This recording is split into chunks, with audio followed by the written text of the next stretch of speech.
académicos, señoras, señores, bienvenido esta tarde a la Real Academia de Bellas Artes de Santa Isabel de Hungría para participar en esta sesión académica en la que vamos a proceder a la presentación del libro titulado Valdés Leal en escena. Algunos ejemplares los tienen ustedes aquí para que vean un poco por la portada y de las características generales de la publicación. Para ello vamos a contar con dos personas que han sido y son desde hace tiempo amigos y compañeros, don Fernando Quiles y doña Esther Merino, que son coautores y editores del libro que hoy presentamos y que tiene por título Valdés Leal en escena.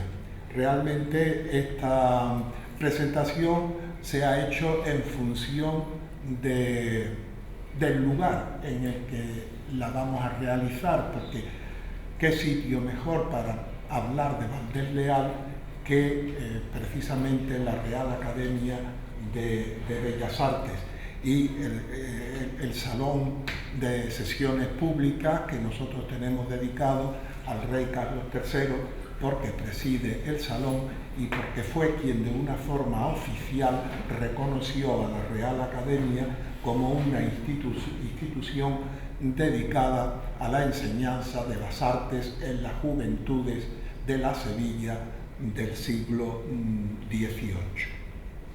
Y ya, sin más demora, a mí me gustaría, además de darle la bienvenida a todos los presentes y de decirles que se encuentran lógicamente en su casa, pues presentar a nuestro querido amigo y compañero, el ilustrísimo señor don Juan Luis Rabé Prieto, que es académico correspondiente y que en este caso pues hará la presentación que académicamente es lo correcto, lo ortodoxo, lo que en estos casos está prescrito. Tiene usted la palabra. Buenas tardes, excelentísimo señor presidente, ilustrísimos académicos, señoras y señores. Es un placer enorme para mí presentar a un colega y amigo cuya trayectoria es admirable, valorada y conocida, creo yo, por todos los que estamos en la sala, pero es necesario recordarla para contextualizar de alguna manera el libro que se presenta hoy. Tampoco debemos extendernos mucho porque Fernando Quiles viene a presentar su libro, ¿no? De autoría coral, aunque realmente en este caso la coordinación es compartida, ¿no? Y el propio coordinador y autor de esta aventura va a podernos introducir en su contenido por ser persona que ha elegido a los autores en parte y le ha dado la orientación novedosa que tiene, por lo que no cabría por mi parte destriparlo, ni presentar a cada uno de los autores porque él lo puede hacer con más empeño que yo. También para la Academia es un honor, porque los editores han creído pertinente recoger en este trabajo un estudio clásico sobre la perspectiva de Valdés Leal, publicada por nuestro compañero académico Juan Cordero. Me imagino que Fernando ha sido quien se ha empeñado en introducir en el libro ese artículo, muy pertinente, por cierto, publicado en el Boletín de la Academia, por lo que este acto también es un homenaje a nuestro querido pintor y académico numerario. Conocí a Fernando Quiles hace bastantes años como usuario del archivo de protocolos cuando todavía estaba en la calle Feria. Eso nos indica ya su vocación de investigador nato, de disciplinado trabajador del dato objetivo y de defensor del carácter científico de la historia. Pero lo extraordinario de su experiencia es que muy pronto entendió que los historiadores del arte no podíamos quedarnos en el positivismo del siglo XIX y de los comienzos del XX, que era necesario trascender el dato y ahondar en el conocimiento del documento más preciado, que es la propia obra de arte, cuya ambigüedad esencial es mucho más rica y compleja que el simple documento escrito. Al mismo tiempo que hacía esta reflexión y complejizaba sus estudios, se percató de las dificultades que los investigadores jóvenes tenían para publicar en una ciudad como la nuestra y en un momento difícil como era el final de los 70 y el comienzo de los 80. Con Paco Herrera y con otros compañeros fundaron la revista Atrio y comenzaron a publicar una serie de trabajos pioneros conectados perfectamente con las nuevas corrientes de la historiografía moderna. Lo importante es que no ha cesado en ese empeño de divulgar el trabajo de los otros investigadores que le han rodeado y no ha frenado en su impulso, de forma que la antigua y juvenil revista Atrio, hoy con sus 29 números bajo el paraguas de la UPO, se ha convertido en un referente de las revistas universitarias donde han publicado los mejores historiadores del momento procedentes de muchas de las universidades españolas e iberoamericanas. Fernando ha pasado también por el mundo de la administración cultural. Eso no lo recuerda con mucho cariño, pero lo que siempre supone una bajada al mundo real, podríamos decir a los infiernos, ¿no? De la práctica administrativa. Fue compañero nuestro en la Delegación Provincial de Cultura y también conoció el trabajo de la conservación y de la museografía durante algunos años en el Museo de Bellas Artes, antes de pasar a la docencia universitaria en la UPO, en la Olavide, donde, junto a nuestro recordado Arsenio Moreno, montaron uno de los departamentos de Historia del Arte más dinámicos de las universidades andaluzas. Allí sus conexiones con América y, sobre todo, con la promoción de las investigaciones de jóvenes profesores y alumnos, le han llevado a organizar seminarios interdisciplinares y simposios de los más diversos temas, promocionando a los jóvenes investigadores y dotándolos de órganos de publicaciones como los 80 números de Enredas. Por cierto, que esto se puede leer en línea sin tener que comprar el libro y, sobre todo, no ocupar el sitio en las bibliotecas que la tenemos atestadas, ¿no? Mucho más atractiva resulta aún su labor investigadora. Ya se vio desde su primer libro, fruto de la tesis de licenciatura sobre fuentes documentales de la pintura del 18. Desde entonces, cada uno de sus trabajos sobre la pintura han sido un camino abierto a nuevas perspectivas. Así inició y puso en el candelero los estudios sobre la pintura mural barroca sevillana, siempre relegada por la pintura de Caballete. También desarrolló los estudios sobre la importancia histórica y artística y cultural de las haciendas Cortijos, Lagares, y junto a otros técnicos publicaron ese famoso volumen de Cortijos, Lagares y Hacienda de la provincia de Sevilla y otros trabajos suyos personales que también ahondan en un tema muy interesante, entendiendo que no fueron solo un espacio de explotación agraria, sino también un signo de ostentación barroca en el campo, que eso tiene más mérito, ¿no? Igualmente supo renovar los estudios sobre la Catedral de Sevilla con su libro Teatro de la Gloria. Cuando parecía que estaba todo dicho sobre la catedral, puso en valor la extraordinaria labor de algunos de sus próceres y mecenas del Cabildo en su empeño de hacer una catedral barroca. Ejemplar resulta también su aportación a los estudios monográficos sobre la presencia de Felipe V en nuestra ciudad o sobre la pintura del barroco pleno después de la peste de 1649. Ha aportado importantes monografías sobre pintores poco estudiados como Bernardo Lorente Germán y la pintura de su tiempo junto a Ignacio Cano.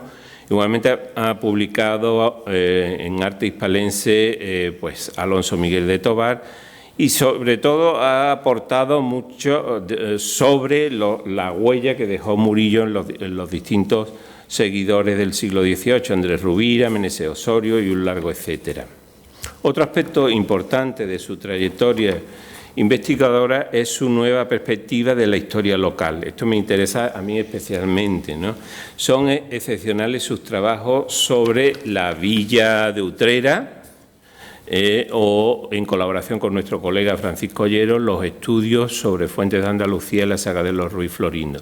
Así ha conseguido demostrar que se puede hacer una historia local que trascienda a la tradicional historia de aldea o de campanario, ¿no? Precisamente su capacidad de pasar de lo micro a lo macro, de la microhistoria a la macrohistoria, o de lo local a lo global, le ha convertido también en un referente de la transferencia de las formas andaluzas al arte iberoamericano o de sus paralelismos, diría yo, en muchos casos, ¿no?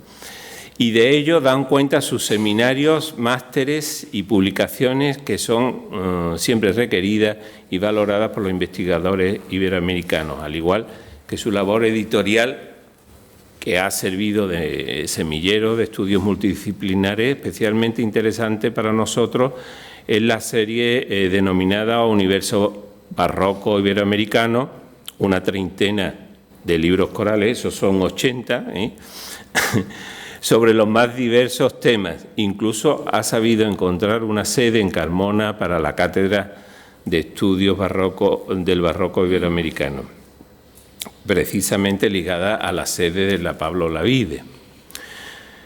Es decir, con más de una centena de artículos en revista, la coordinación de 80 libros corales de Enreda y los 30 de Universo Barroco, yo creo que, vamos, no se puede decir más, ¿no? Después de su novedoso trabajo sobre la topografía de Murillo en nuestra ciudad, la cartografía murillesca, como se llama el libro, Los Pasos Contados, nos viene ahora a presentar una nueva obra sobre otro de los grandes artistas, demostrando de nuevo que el trabajo cooperativo es más enriquecedor que las miradas individuales. Del libro no voy a comentar nada, pero lo voy a contar él, Solo comentar que se trata, la he podido leer, una obra poliédrica y muy rica, coeditada y coordinada por la profesora de la Universidad Complutense Esther Merino, discípula de Fernando María, especialista en Historia de la Arquitectura del Poder y sobre todo de arquitectura, en su última etapa, de arquitectura escénica. Su visión y la selección de textos que hacen los dos, ¿no? Hace que esta obra se abra a la perspectiva de la escenografía barroca en sentido estricto y se puede calibrar hasta qué punto Valdés supo asimilar esos nuevos modos de presentar los temas religiosos desde la perspectiva de la concepción escénica de la pintura. Muchas gracias.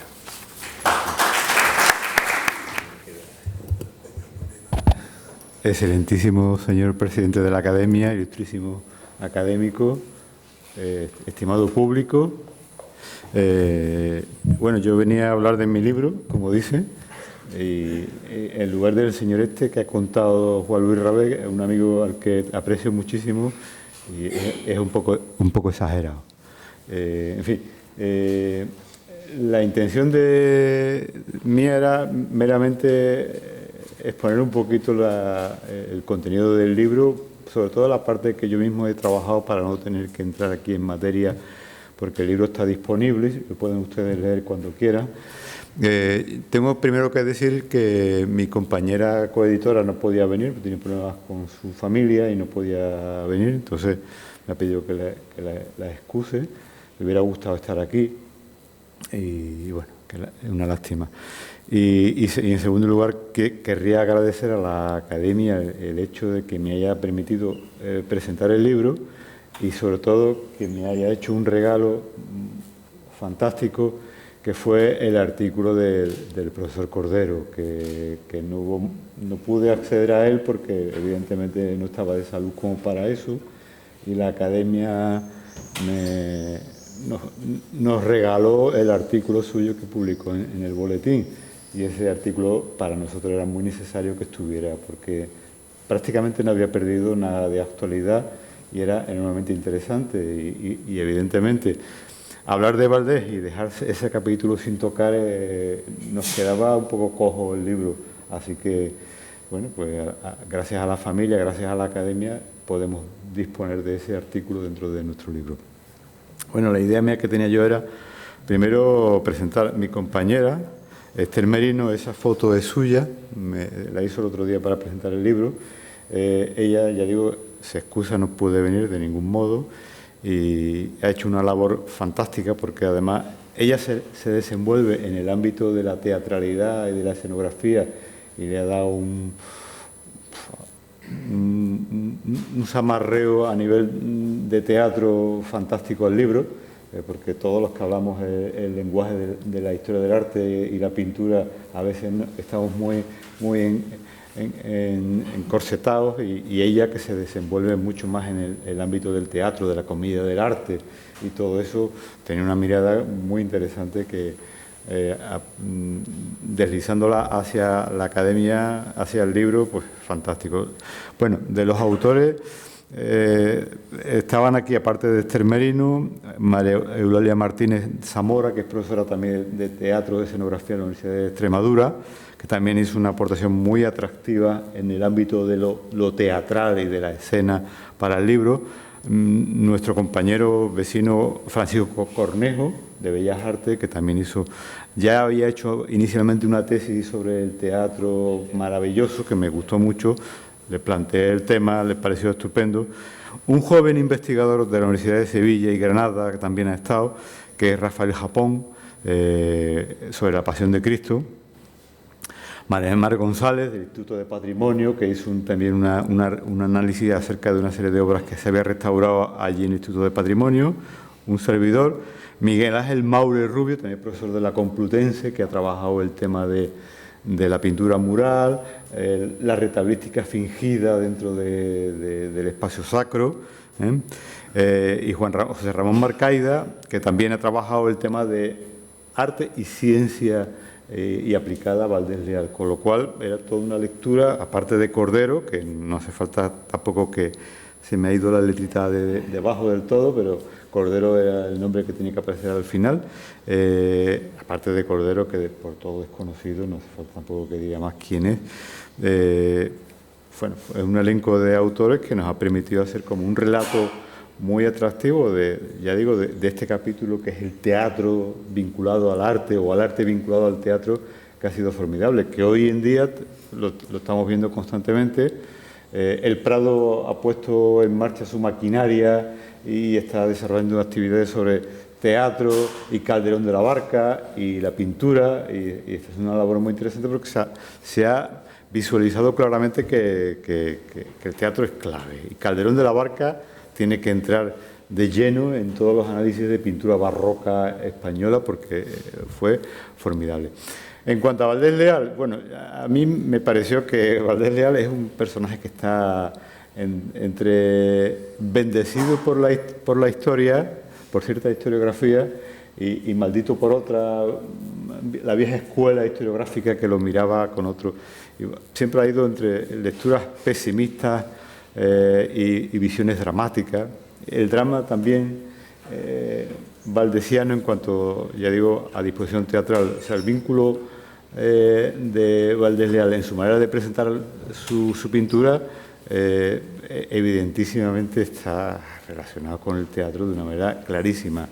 El teatro que evidentemente para esas fechas que trabaja Valdés Leal y ya incluso algunos de sus antecesores, el teatro se había metido de lleno en el espacio sacro, porque la propia Iglesia hizo ciertos despliegues que eran puramente teatrales.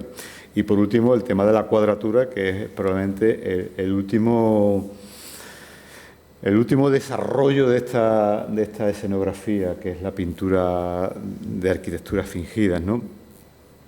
Yo creo que para Valdés Leal hay un capítulo que se ha puesto muy en valor y que pone muy en relación su proceso histórico con su manera de hacer, que es el hallazgo recientemente de una documentación que nos ha descubierto que Valdés Leal estaba ya en 1649, en el mismo año de la peste, en Madrid. Y eso fue una cosa sorprendente, porque nunca se había pensado. Se hablaba de una estancia madrileña ya en los años 60, pero no, estuvo en el año 49 y se le ha documentado participando en el despliegue escenográfico de los montajes efímeros que se hacen para recibir a la reina Mariana de Austria, ¿no?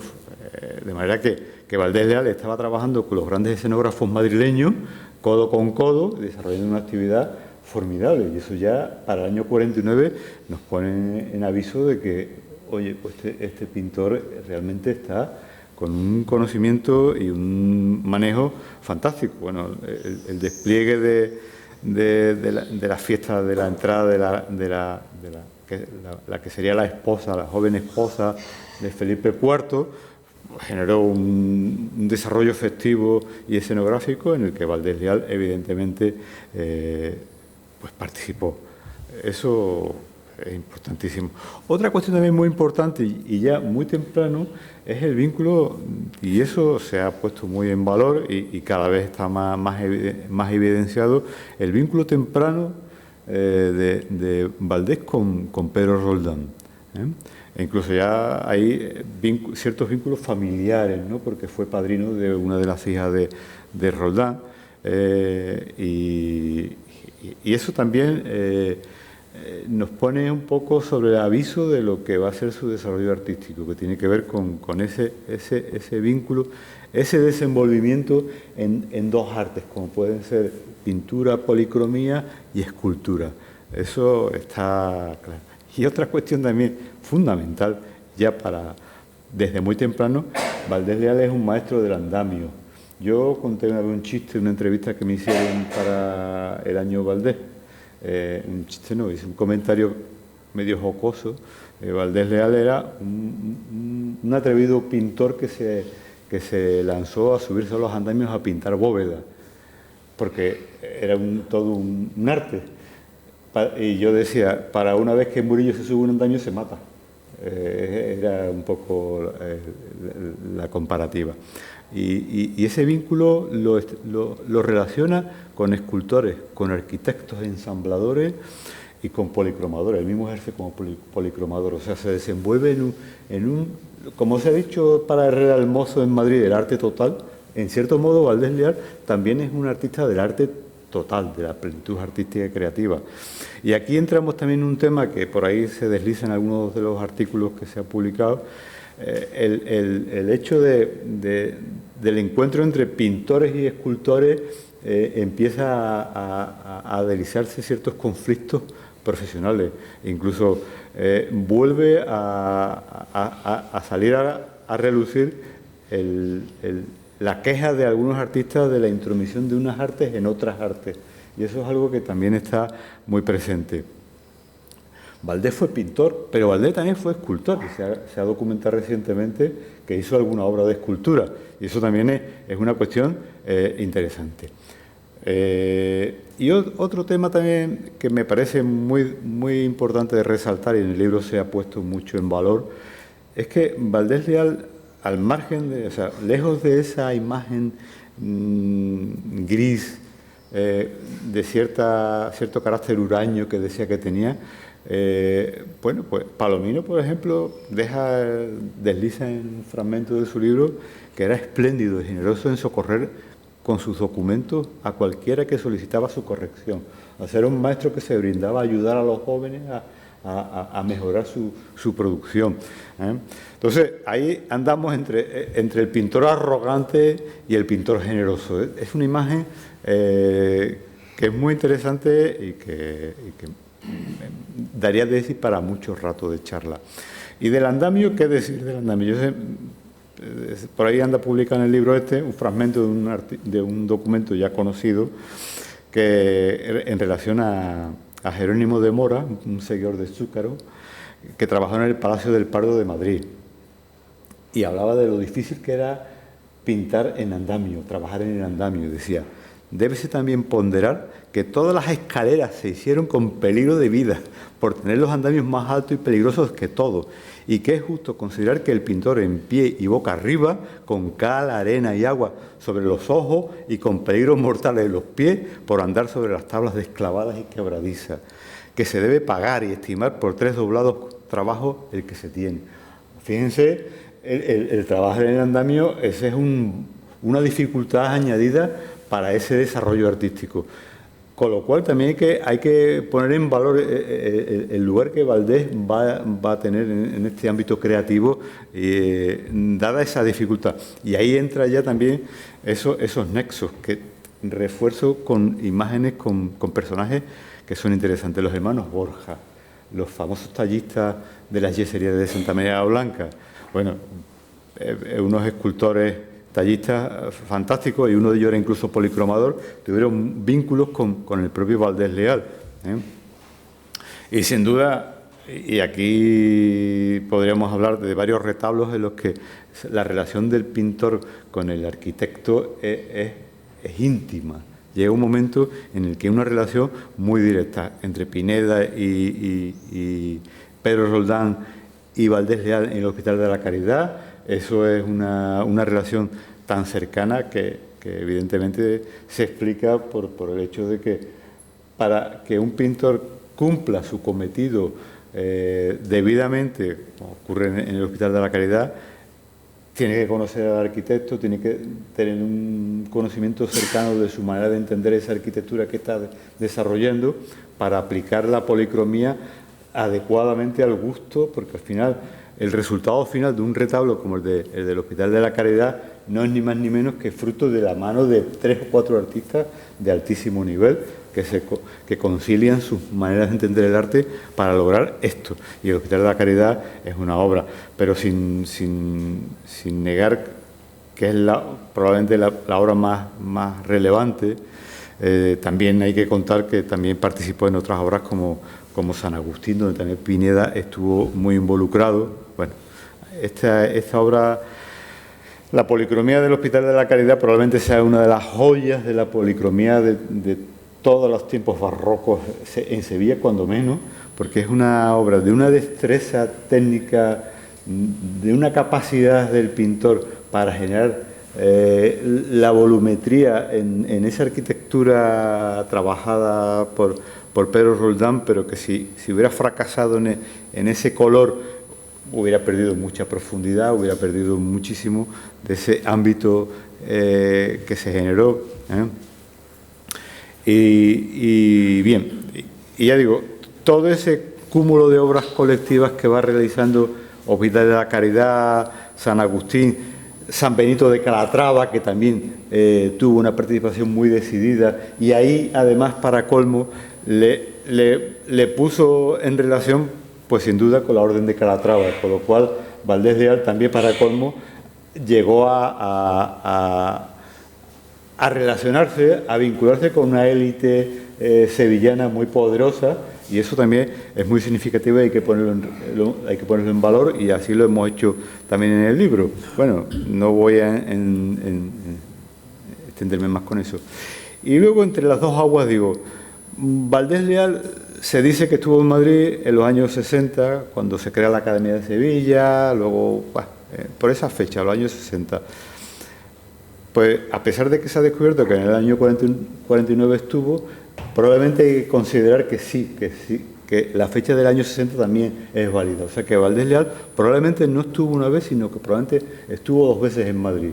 Primero, desarrolló esa actividad policromador y escenógrafo, y segundo, reforzó sus vínculos con el mundo cortesano y vino cargado de una cantidad de saberes y de conocimientos y de amistades.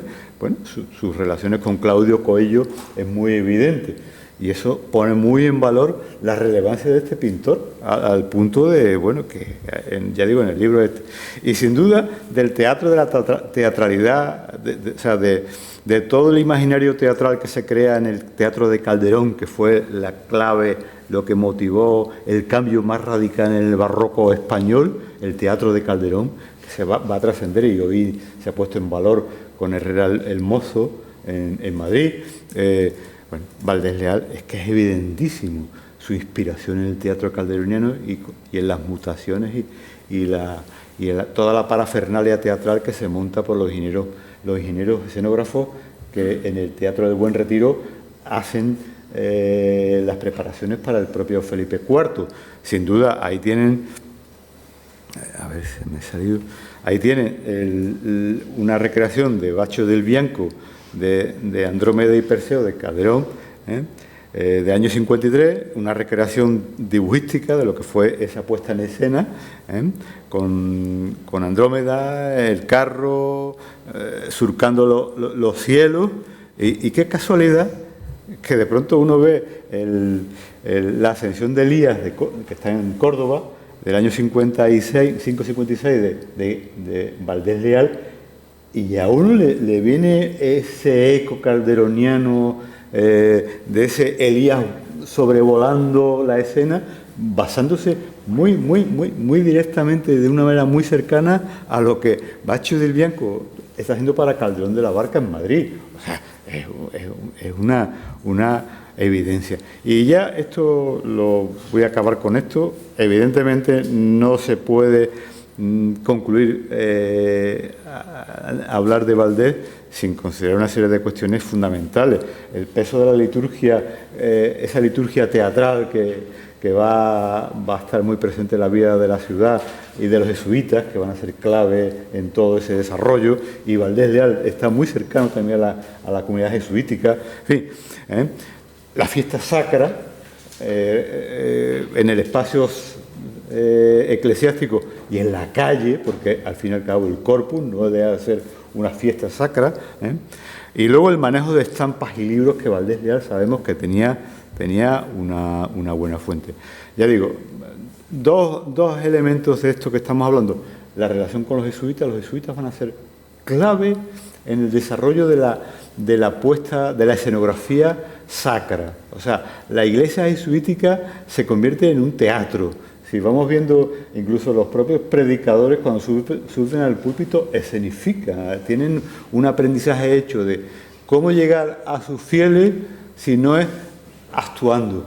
Y el manejo que los jesuitas hacen desde el púlpito en el juego de manos, la manera de la cadencia del discurso, o de la lectura, o del sermón, es puramente teatral. Y eso los jesuitas lo tienen muy aprendido, y tiene que ver con todo lo que estamos viendo. Y evidente el corpus. Bueno, hablaríamos del corpus y no nos cansaríamos, porque el corpus es el teatro en la calle, y eso evidentemente va a estar siempre muy presente en ese bagaje artístico, cultural de esta sociedad sevillana, y que Valdés Leal hace suyo.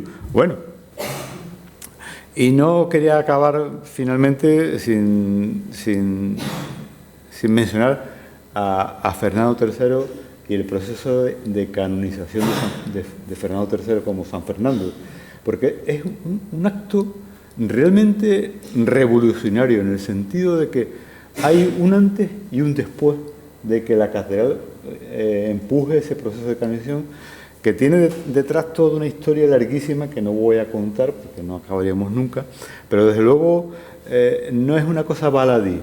Fíjense que cuando Fernando III, rey, se convierte en santo a impulsos de la catedral de Sevilla, por muchos motivos, pero entre otros, y yo pienso, y lo vimos el otro día en un seminario, yo pienso que está detrás de un movimiento sevillano de convertirse en una especie de capital religiosa de la monarquía hispánica. Fíjense una cosa, y eso lo estuvimos conversando hace poco a propósito de Velázquez y la corte. Felipe IV y de su mano un personaje clave, que es el conde duque de Olivares, provocan un cambio en la manera de ver la monarquía hispánica radical. Antes de Felipe IV se hablaba de la monarquía universal, universal. España como líder, como país que gobernaba el mundo conocido, que se decía.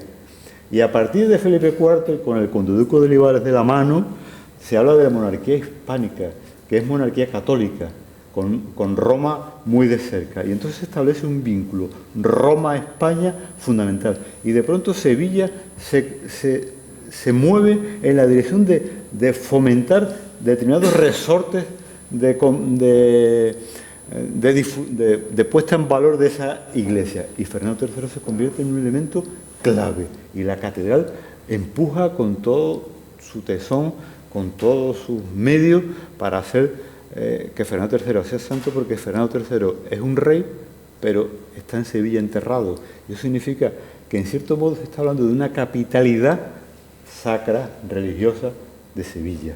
Eso es fundamental. Y Valdés Leal evidentemente está metido en esto, pintando algunos de los montajes efímeros de esta fiesta de San Fernando. O sea, Valdés Leal está al cabo de la calle y en la vanguardia de los creadores de todo lo que se está moviendo de una manera fundamental. Y del libro, pues no digo más que yo intuyo que tuvo que tener, si no una gran biblioteca, bastantes libros.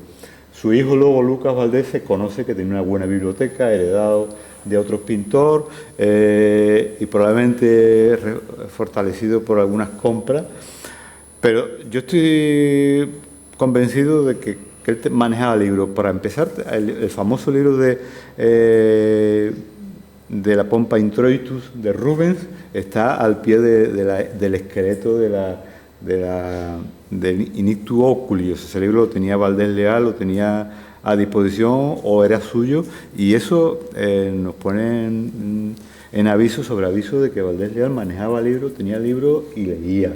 Y eso también habla mucho en favor de él. Y por último, hablando de libros y de influencias literarias y teatrales, evidentemente un concepto que para este libro hemos sacado y que mi compañera Esther me puso en guardia como buena conocedora del teatro y me dijo: ten cuidado con este concepto que Valdés Leal lo usa.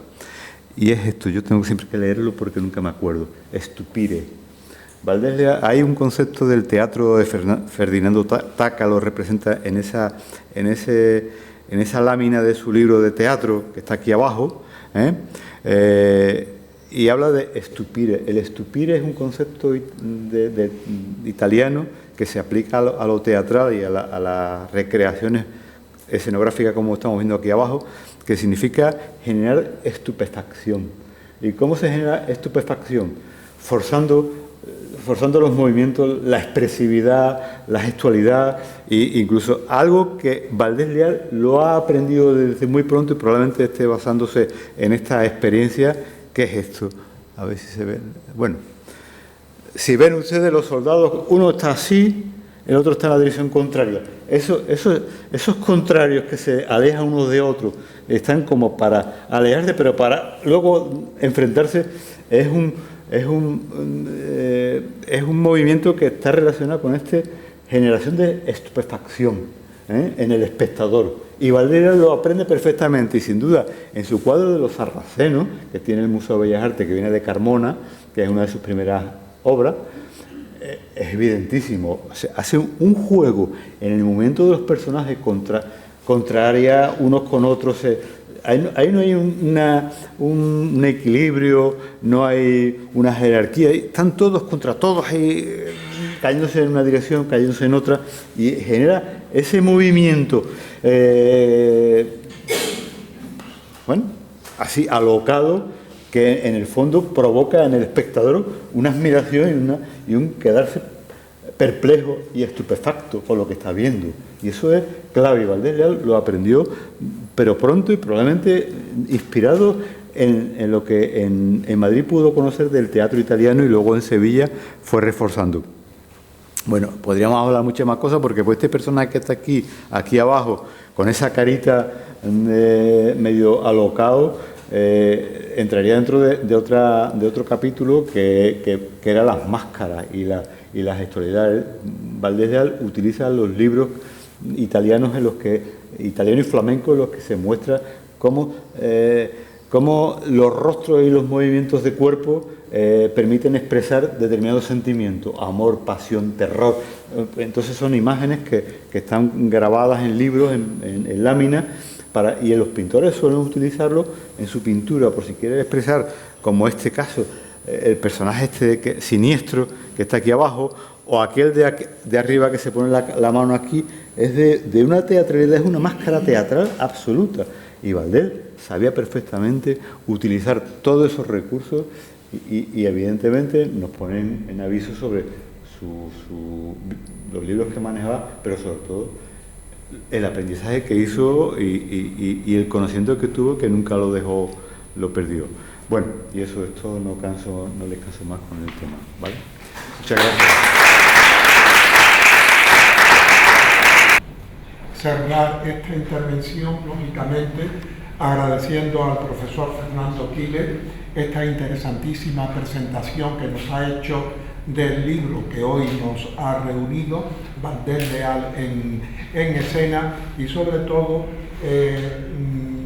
la explicación que ha adornado toda la aportación que se ha hecho en los últimos años gracias a la investigación en torno a la figura de Valdés Leal y de lo que Valdés Leal supuso para la evolución del arte y del arte barroco en la Sevilla, en esa Sevilla que se suma o que se convierte en la gran capital de la monarquía hispana y de todo el movimiento católico que ensalza a esta monarquía.